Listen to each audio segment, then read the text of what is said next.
ఈ ప్రశ్నని ఆదిలాబాద్ నుంచి రాస్తున్నారు. డాక్టర్ గారు, నేను 6 నెలల గర్భవతిని. స్కానింగ్ చేసినప్పుడు బేబీ కిడ్నీస్ యాక్టివ్గా డెవలప్ కాలేదని తెలిసింది. ట్రీట్మెంట్ ఇప్పుడే చేయించాలా లేక డెలివరీ అయ్యాక చేయించొచ్చా? ఇలా జరగడానికి కారణమేంటో తెలియచేయండి అంటూ రాస్తున్నారు.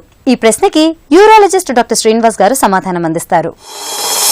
యూజువల్గా మనము ఈ 20 వారాల నుంచి 24 వారాల లోపల టీఫా స్కానింగ్ అని బిడ్డకి ఏమన్నా పెరుగుదలలో ప్రాబ్లమ్స్ ఉన్నాయని మనం చేసుకుంటాము. ఈ యొక్క స్కానింగ్లో ఎటువంటి అవకరాలు ఉంటే మనకు ముందే తెలిసే అవకాశం ఉంటుంది. సో ఇప్పుడు మీ యొక్క కేసులో కిడ్నీ సరిగ్గా ఎదగలేదు అంటున్నారు. సో అంటే ఇప్పుడు ఒక కిడ్నీ ఎదగలేదు అంటే పర్వాలేదు, భగవంతుడు మనకి రెండు ఇచ్చి మనకి ఎంతో మేలు చేశాడు. ఒకవేళ ఒకటి లేకపోయినా రెండో దాంతో నార్మల్ లైఫ్ గడిపే అవకాశం ఉంటుంది. సో ఒక కిడ్నీ అసలు తయారు కాలేదు, లేకపోతే ఒక కిడ్నీ పూర్తిగా నీటి బుగ్గలతో రీప్లేస్ అయిపోయింది, మల్టీసిస్టిక్ కిడ్నీ అంటాం.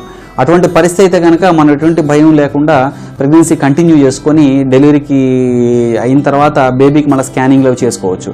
కానీ ఈ యొక్క పరీక్షలో 2 కిడ్నీస్ అసలు డెవలపే కాలేదు, లేదా 2 కిడ్నీస్ ఫార్మేషన్ అనే ప్రాబ్లమ్స్ ఉన్నాయి, అంటే బైలేటరల్గా మల్టీసిస్టిక్ కిడ్నీస్ ఉన్నాయో లేకపోతే 2 కిడ్నీ, ఇటువంటి సిచ్యువేషన్ ఉంటే మటు కొంచెం ఇబ్బందికరం అమ్మ. పుట్టిన తర్వాత 2 కిడ్నీస్ పనిచేయడం లేకపోతే కనుక బాగా ఇబ్బంది పడతారు.